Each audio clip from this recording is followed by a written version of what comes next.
press the bell icon on the YouTube app and never miss another update.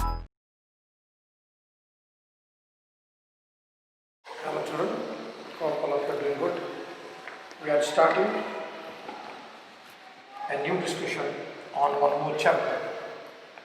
That is extremely important chapter again that we all need to understand and comprehend. That is biomolecules.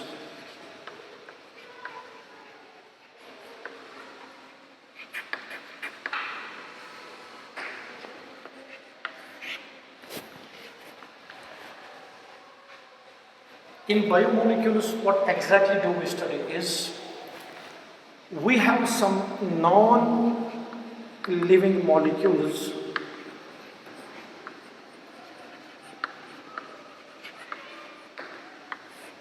which are able to bring forth life into play.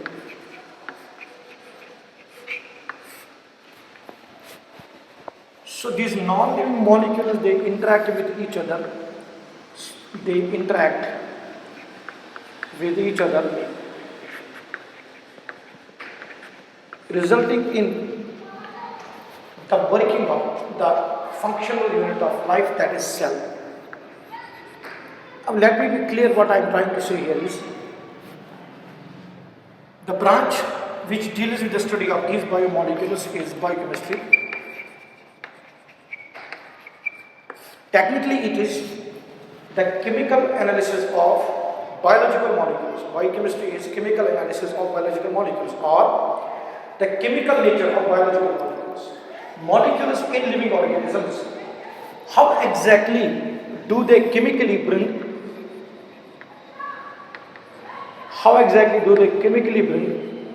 changes in living systems? It is dealt by biochemistry. You can comprehend and understand it by one more way. Suppose when you look on the cell membrane, or you look on the cell wall or cell membrane, you have the phosphobilipid layer, and that phosphobilipid layer can be attached to carbohydrate parts. We call those as glycolipids. So this carbohydrates and these lipids are interacting with each other, and then the cell signaling can be transmitted throughout the system. Cell signaling can occur into the system.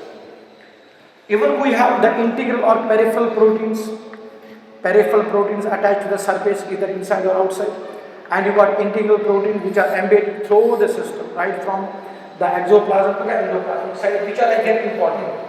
On the inside of these, there are different molecules attached to it, and on the outside there are molecules attached to it. So if suppose a protein molecule is now attached, and here we have a lipid molecule attached. Now if a protein molecule is attached, we call those as glycoproteins. These are all actually biomolecules interacting with each other. Various biomolecules that are present in the living systems are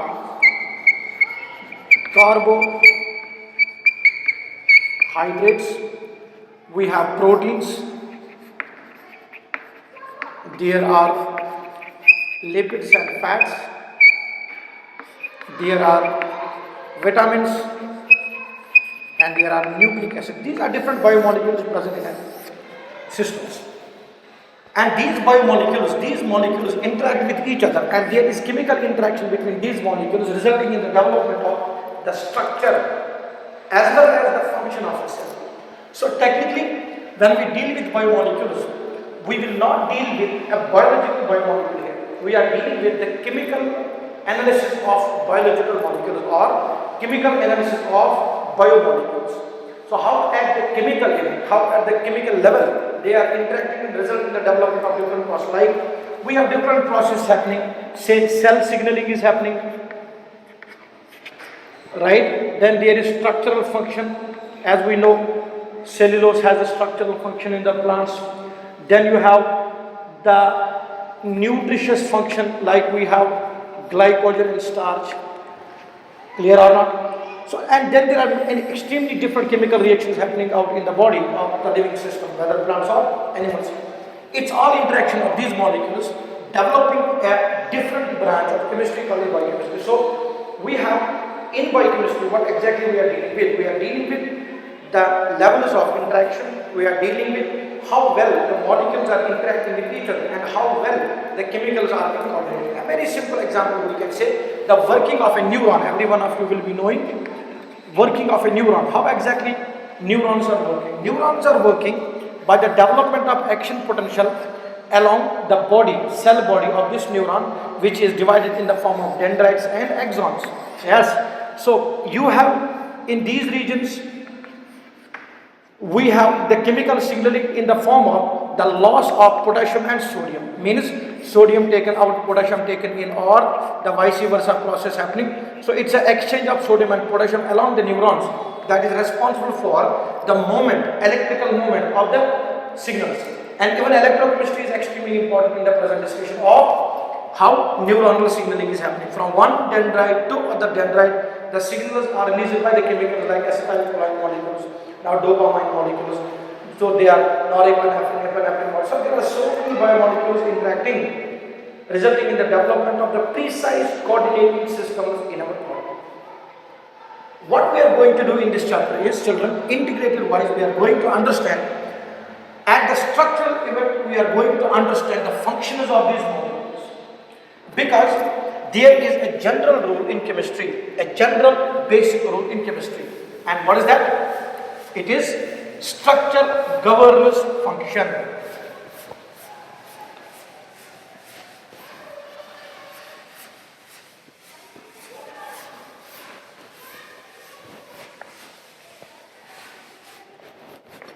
Basic rule in chemistry, which is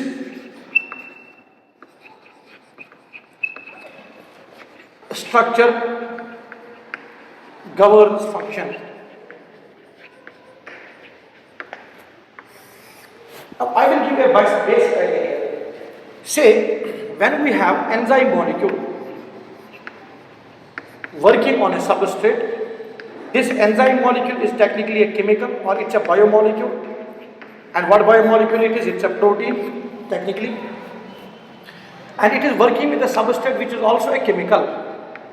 Suppose in glycolysis, when you have glucose interacting with ATP in presence of hexokinase, which is also called as glucokinase, results in the formation of glucose 6-phosphate plus ADP you are getting. Now this hexose has got two sides on it. That one side it will attach glucose molecule, other side it will attach what? ATP. So how well this particular hexokinase, which is an enzyme, is bringing this glucose and ATP molecules together to make glucose 6-phosphate at the starting step of glycolysis. This is the basic starting step of glycolysis. Now this is read by you at the biological time. You may say glucose 6-phosphate isomerization reaction, fructose 6-phosphate, fructose 6-phosphate to fructose 1,6-bisphosphate, right? So there are biological names you are writing.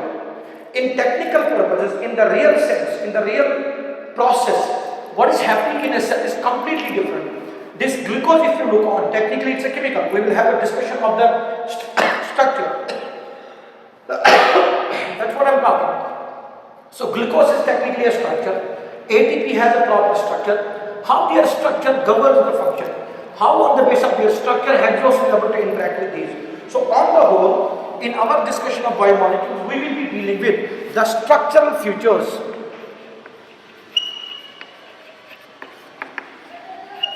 of biomolecules.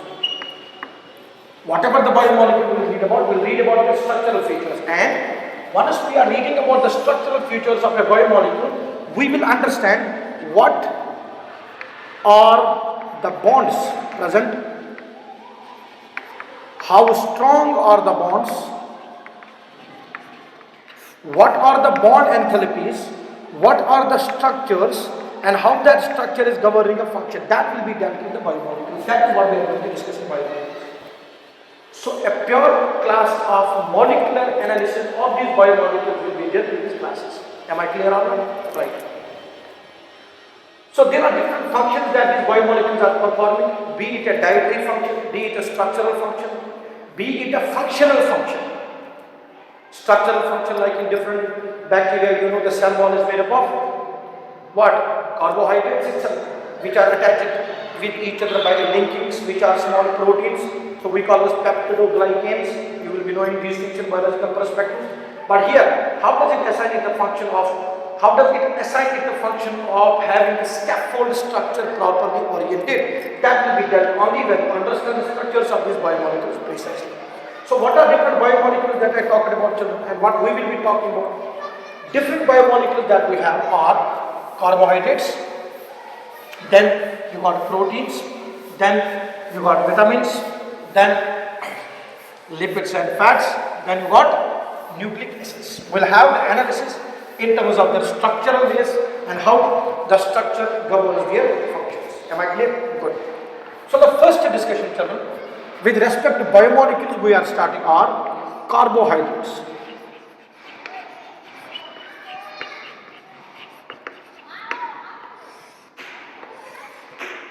Carbohydrates, be careful to understand these things well.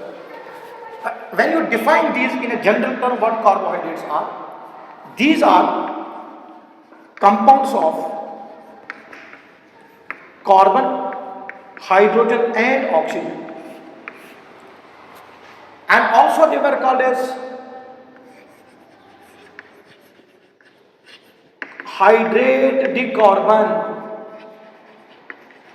That is also called as they are hydrates of carbon, because in these structures when you look on hydrates of carbon, because the ratio of hydrogen and oxygen in carbohydrates, the ratio of hydrogen and oxygen is the same ratio what is present in water also.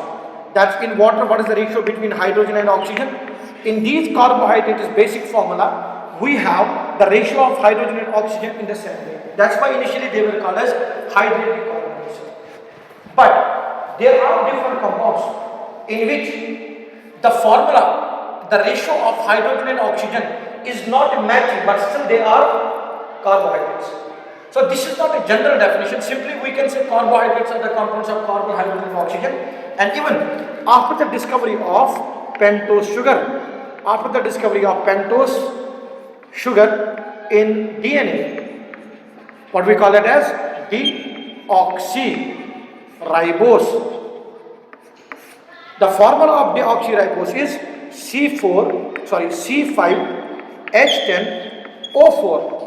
So technically it should have been C5H10O5, because general formula of carbohydrates is CnH2nOn. This is the general formula of carbohydrates. But even on the basis of the general formula, there are many compounds which are carbohydrates, but they don't fall in the category of the general formula itself. And there are certain compounds which follow this formula but are not carbohydrates. So this cannot give you the chemical definition of carbohydrates. Even these are the compounds of carbon, hydrogen and oxygen. Even it cannot give you a precise definition, these are carbohydrates, because you can have many compounds containing carbon, hydrogen and oxygen like aldehydes and ketones, but which are not carbohydrates. They don't give the reaction what carbohydrates are giving. Am I clear or not? Am I clear with the basic thing? Right. So, like what? The basic formula CnH2nOn. So, or you can write down the ratio of this CnH2n. Suppose the number of carbon atoms is 3. Starting from carbon number 3 or carbon number 4, carbon number 5. I will tell you why carbon number 1 and carbon number 2 are not possible. Very good. So formula is C5H10O4. So this is deoxyribose, one oxygen less. So here, when you look on the ratio of hydrogen and oxygen, it is not same. The ratio of hydrogen and oxygen in the present case is not same what is there in the water. So even raffinose is also one of the molecules where this ratio is not matched up. So you cannot say chemically whichever follows this formula. On the general scale you can say J carbohydrates formula, general formula of CnH2nOn, but all molecules which are following this formula are not carbohydrates, because when you look at chemical reactions of carbohydrates, you will understand it here. Suppose we have this molecule CH3COOH. We have CH3COOH, and we have the molecule here C5H10O4. This is pentose. It's a carbohydrate. It is a carbohydrate, This is matching with the formula CnH2nOn. It matches. See how many carbons are here? C2H2 into 2, where N stands for number of carbons, number of carbon atoms. What does N stand for? Number of carbon atoms. Am I clear with the postulate here? Good. Now, when you look on this formula, you can look on acetic acid C2H2 into 2 O2. So that makes it C2H4O2. Have a look. C2H4O2. But this is definitely not a carbon atom. Hope you followed my point, children. Clear? Have a look on this, please.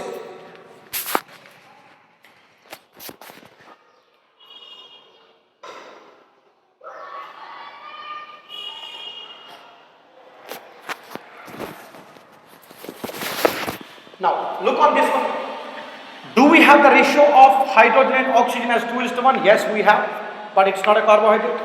Do we have a ratio of hydrogen as 2:1? No, we don't have, but this is a carbohydrate. So, this cannot give you a clear clue about the definitions of carbohydrates which follow the general formula. Even we can say they are the compounds of carbon, hydrogen, and oxygen, but not always true. So, this definition is not acceptable as well. Then, on the basis of chemical reactions, when chemical reactions are conducted on carbohydrates, there are different things and different alterations that you will find out in carbohydrates. And what are those? We'll have a look on those. So what exactly are those? When analysis is done on carbohydrate, it is found out a carbohydrate on the basis of chemical reactions contains multiple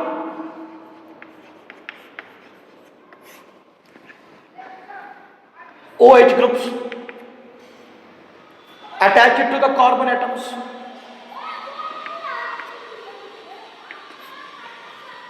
Besides this, they have one functional group always existing in it, either aldehyde or ketone. Because we will have to do the chemical analysis of all these molecules. So I can generally say, if you define it in terms of chemicals, modern day definition which you can define in terms of only on the basis of chemical reactions, it is carbohydrates are polyhydroxy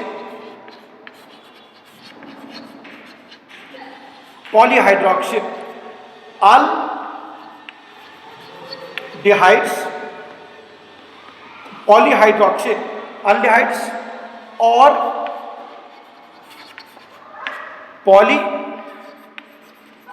polyhydroxy ketones. Carbohydrates are defined as the compounds of carbon, hydrogen and oxygen, no doubt. But when you look on H and O, these are present in the form of OH or they are present in the form of H. And besides that, with carbon atoms, this carbon will be in the form of either aldehyde or it will be in the form of ketone. So every time a carbohydrate will have an aldehyde group or a ketone group, and there will be more OH groups attached. Now looking on this, so if we have a carbohydrate, understand, if we have a carbohydrate in the aldehyde form, we know with respect to functional isomerism, for an aldehyde, is it possible for ketone to be a functional isomer? Yes. But when ketone has to be the isomer of an aldehyde, an important condition is that there must be 3 carbons. Because 2 carbon aldehyde, it's obviously possible. But 2 carbon ketone is not possible, because aldehyde general formula is R C double bond O, at terminus will be hydrogen, and for ketone we know it is R C double bond O R. So minimum number of carbons required for ketone are 3 and for an aldehyde to be 2. As we move forward, we further clear why it is so. And we know ketones can be found as functional isomers of aldehydes. Now we understood the basic pattern here, that we will go in the deeper details of all these biomolecules one by one. I'm just talking about the definition. Carbohydrates are defined as polyhydroxyaldehydes or polyhydroxyketones, optically active substances. Polyhydroxyaldehydes. So polyhydroxy means n number of OH groups. It will be either a ketone, right, or it will be a aldehyde. So for aldehyde the functional usage is al, and for ketone it is on. Carbohydrates are usually represented at the end by O's. So if the given carbohydrate is what?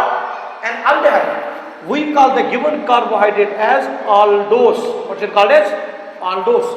Means aldehyde has a primary functional group containing carbohydrate. Clear or not? Then if ketone is the functional group, then we call that as ketose. Keep this basic definition in mind, that carbohydrates are polyhydroxyaldehydes or polyhydroxyketones, multiple OH groups attached to the carbon atoms. Let us talk about the basic formula here. Say we have a general formula of C3H6O3. Now the number of carbon atoms in the present case are how many? 3. So this is matching with the formula for a CN, H2N, ON, correct or not? So how many carbons you have here? 3. So 1, 2, 3. We will discuss about the Fisher and Howard projections as well. All the things will be discussed. General example I am talking about here. And how many? It can be an aldehyde or a ketone, right? So let us let the aldehyde counterpart of this C3H6O3. It will be double bond O and H. Then you got OH, then you got H. Then you got OH, then you have H, then you have H. Now you can see that this is not chiral, this one is a chiral center for us, right? So this will be optically active. What is this compound called? It's called as glyceraldehyde. Because it has got optically active system in it and there is no plane of symmetry, it will be optically active. Let us suppose it is optically active, we'll write that plus for it. Now the thing to say is different. This is glyceraldehyde. So glyceraldehyde is a basic carbohydrate. Oh yes. Now looking on it, children, how many OH groups we have? 2. And what is the primary functional group attached to it? It's an aldehyde. So it is polyhydroxyaldehyde. Glyceraldehyde is a polyhydroxyaldehyde. If you want to name it also, it will be 2, 3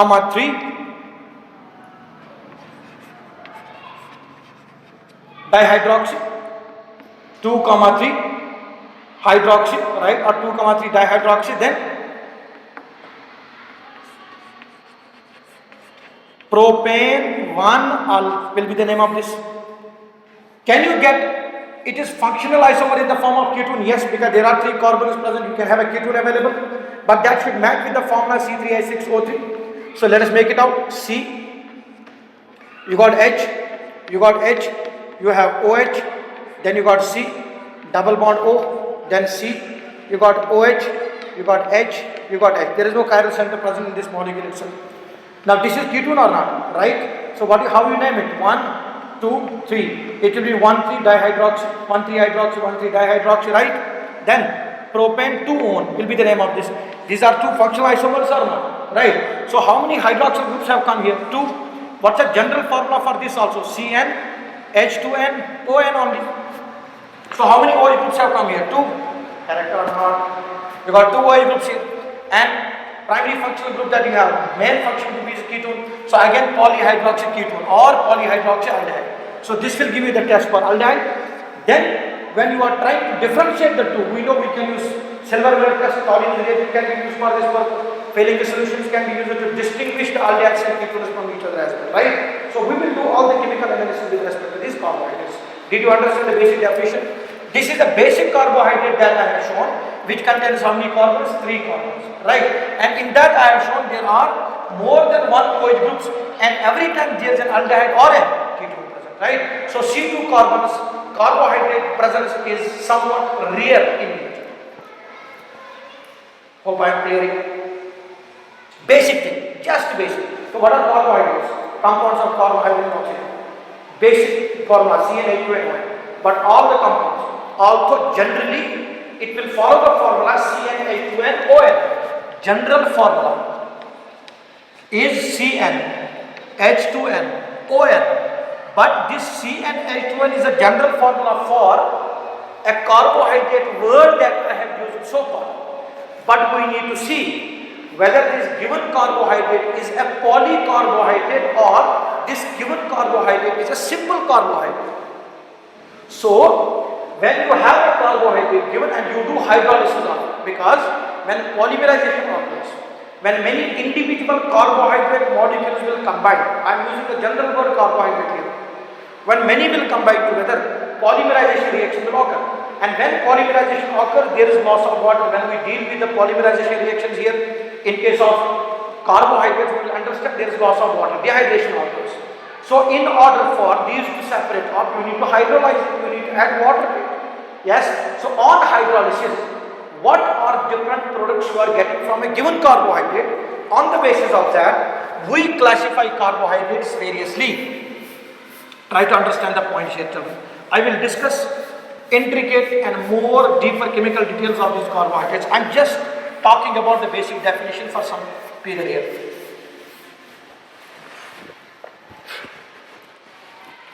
Excellent. Good. Now, carbohydrates. A given carbohydrate on the basis of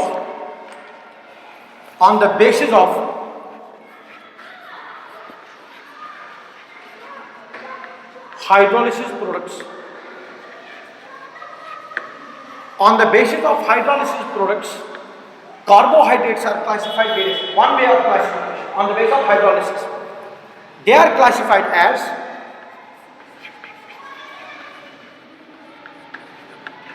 monosaccharides,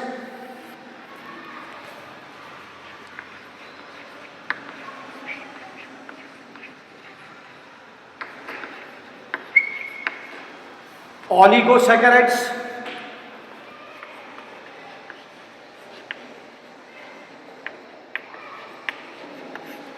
and polysaccharides. The word saccharide comes from saccharon, which means sugar.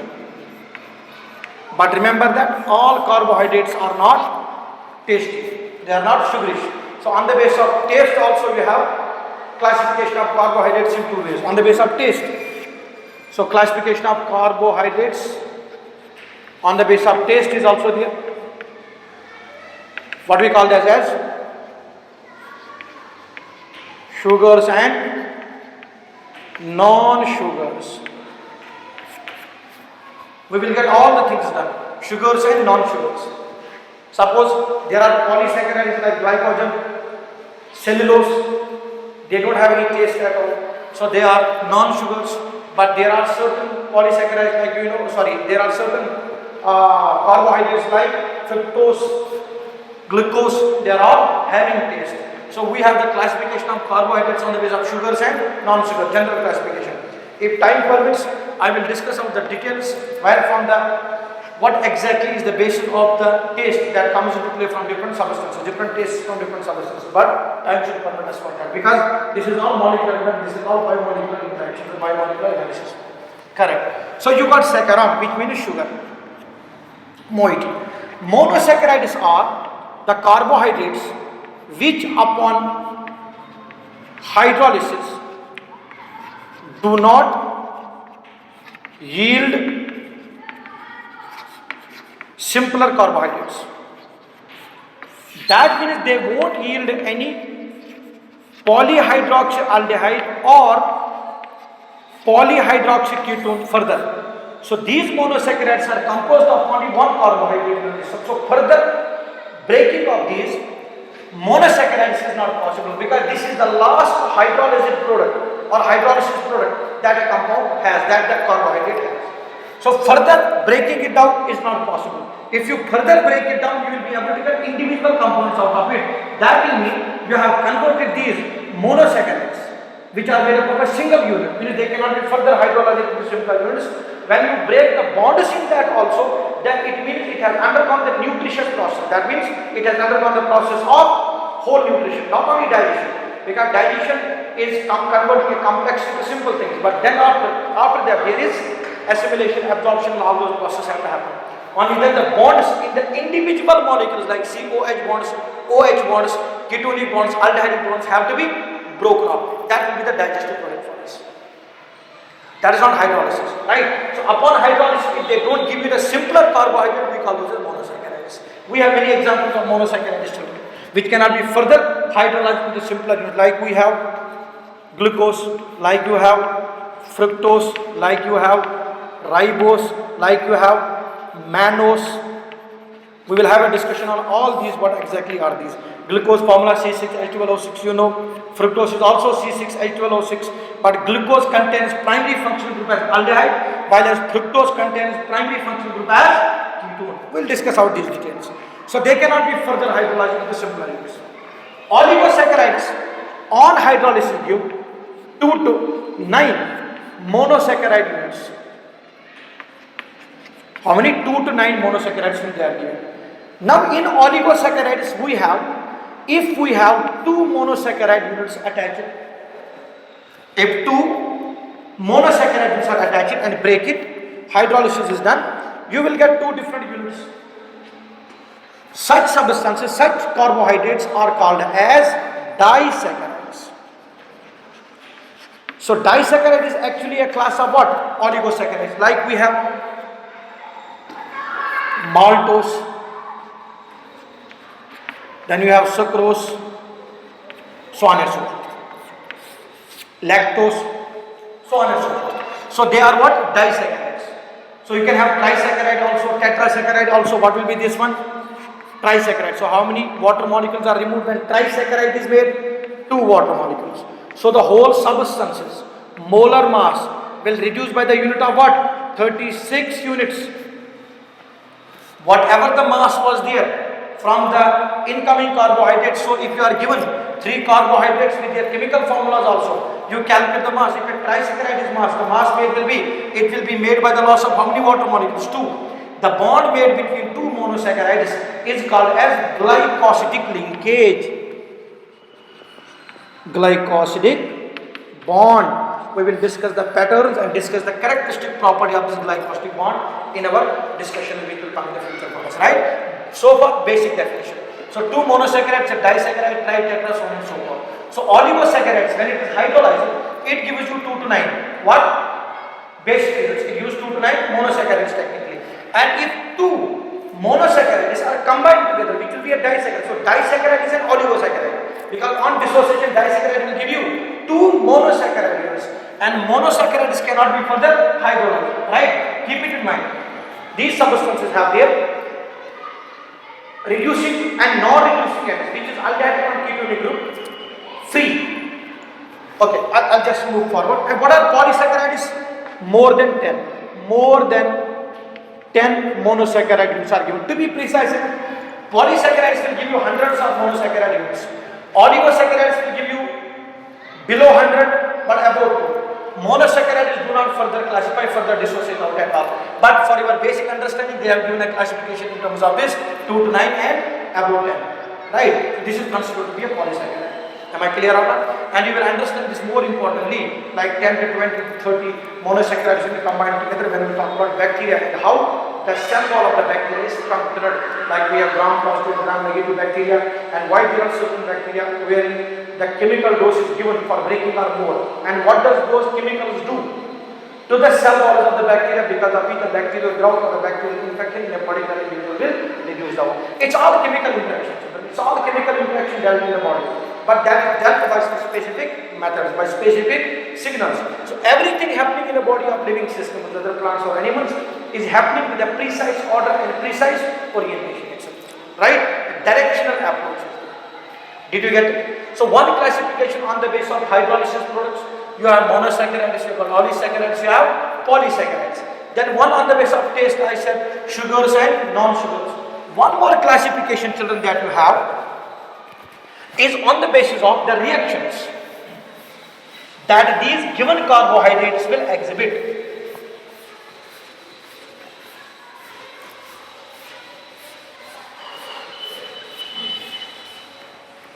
reactions that these given carbohydrates will exhibit with Pauline's reagent, which is also called as silver mirror test. We have AgNH3 twice ammonical silver plus 2,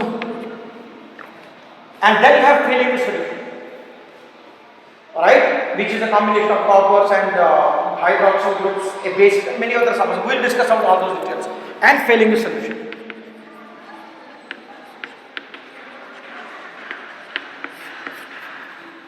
So on the basis of the reactions with these two, we will have carbohydrates classified as reducing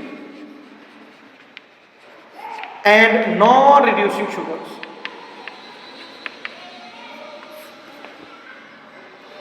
All polysaccharides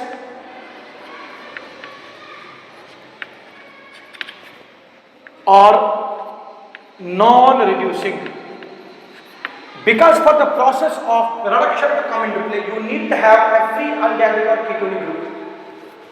So primary functional group, which is aldehyde or ketone, which will be converted later into hemiacetals and hemiketones. Let me not confuse you up here. So all polysaccharides are non-reducing, and a disaccharide called like sucrose,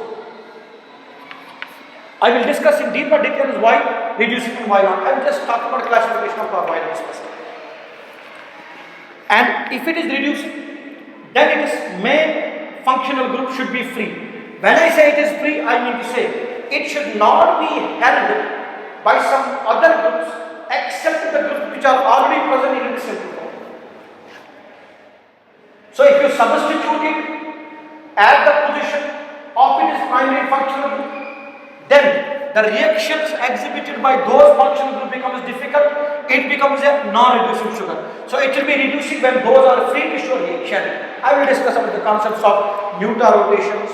We'll discuss the concepts of conversions and development of extra active centers. All those things will be discussed one way clearly. Yes, just a basic classification. On the basis of the reactions towards Collins reagent and Fehling solution, we have classification of these carbohydrates as reducing and non-reducing. Remember that all monosaccharides are reducing. All monosaccharides, but their formula should be monosaccharide formula. If it is substituted at the position of its primary functional group, then the reducing properties will be over. We will discuss about all those things in deeper details. Am I clear? So, generally, children, when you look on the carbohydrates, they can be classified variously, classified on the basis of hydrolysis. So, you got monosaccharides, then you have disaccharides actually, or you have polysaccharides, and then you have polysaccharides. On the basis of the taste, you have sugars and non-sugars. On the basis of the reaction shown, then you have reducing and non-reducing sugars. Am I clear with this classification? Right. And now, when you look at the monosaccharide discussions, monosaccharides,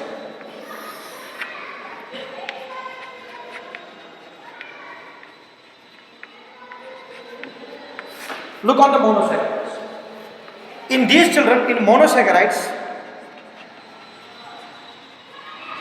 we have further classifications. Now, this classification of monosaccharides is on the basis of number of carbon atoms. Means each monosaccharide is composed of how many carbon atoms? On the basis of that, these monosaccharides can be also classified. How? These can be classified as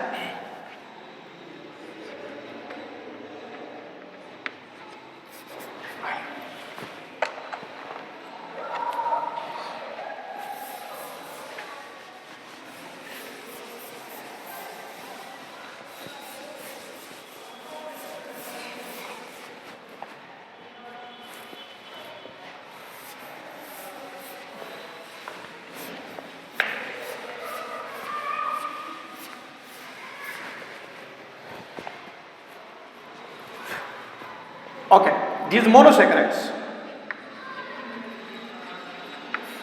Generally, So we can have the classification of this on the basis of carbon atoms. So what is the number of carbon atoms present in each monosaccharide? We have the classification like we have. I said O's is used for the sugarish or used for the carbohydrates in our basic convention. Triose, tetrose, pentose, hexose, heptose. We know the sugar which is monosaccharide here or a non-sugar to be precise enough. The carbohydrate which contains 3 carbons. How many? Is a triose. So glyceraldehyde is a triose and its ketonic part is also a triose. So if in this functional group is aldehyde or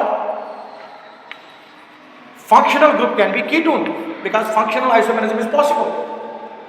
If the functional group is aldehyde, it is called as aldotriose. We will have a discussion in monosaccharides when we start to discuss those. Their nomenclature, optical activity, configuration and their general name. So we will have a new nomenclature of these biomolecules, that is carbohydrates coming into play. That's a discussion that we are going to do as well. So for generally it is triose, but the functional group, if it is aldehyde, it becomes aldotriose.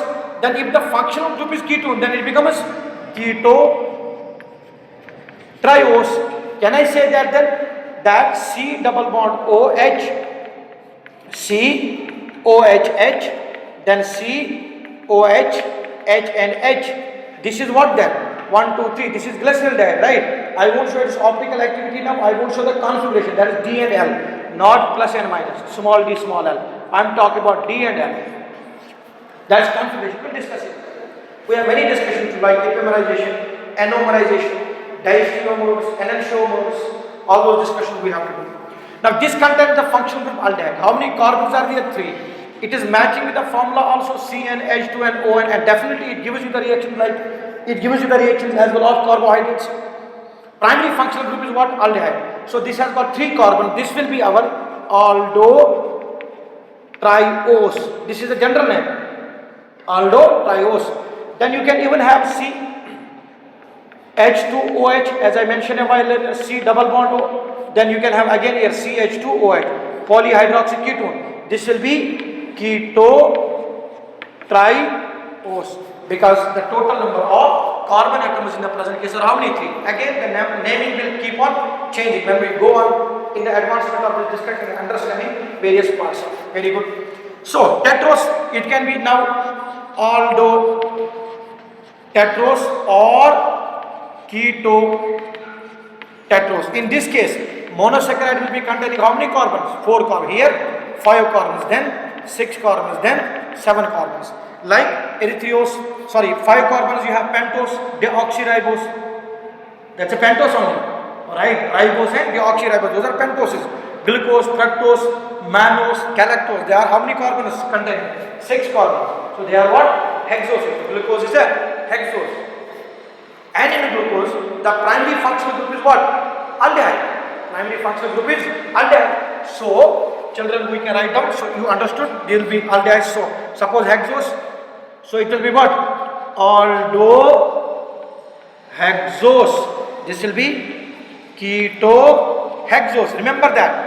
Glucose formula is C6H12O6. And the primary functional group is aldehyde. So, I can say that glucose is a aldohexose. So what is glucose? Aldohexose. And fructose. And we have fructose.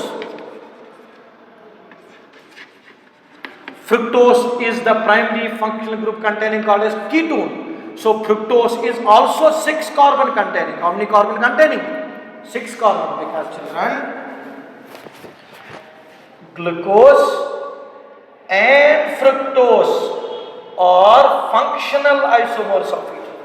What's it? Glucose and fructose are functional isomers. Did you get the clearance here or not? Yes.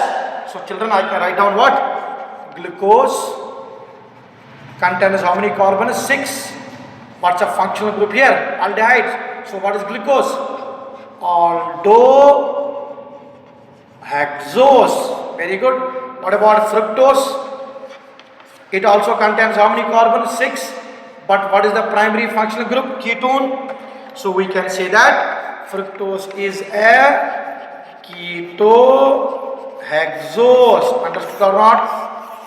So similarly, when we go to all monosaccharides with their functions and structures, and whichever monosaccharide will go in, we will have a name written in terms of its optical activity. So in front of it, did you understand it or not?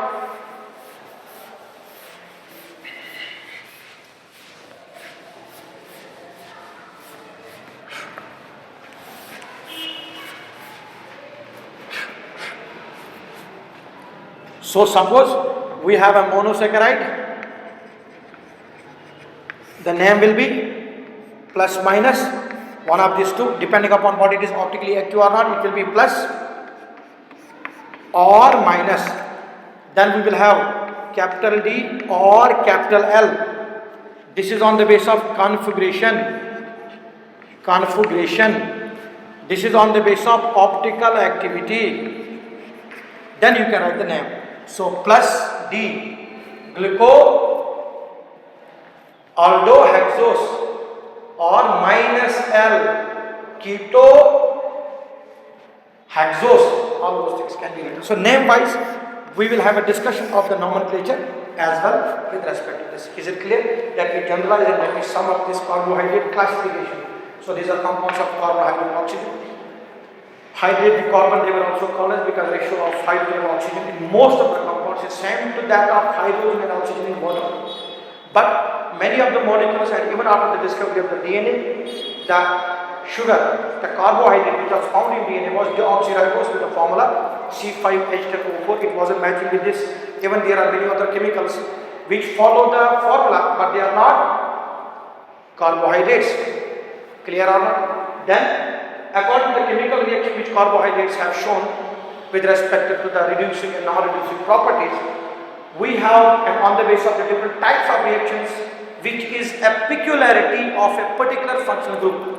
It was found out that carbohydrates contain hydroxyl groups in multiple numbers, and every time in a functional group with an additional functional group like ketone or aldehyde will be present.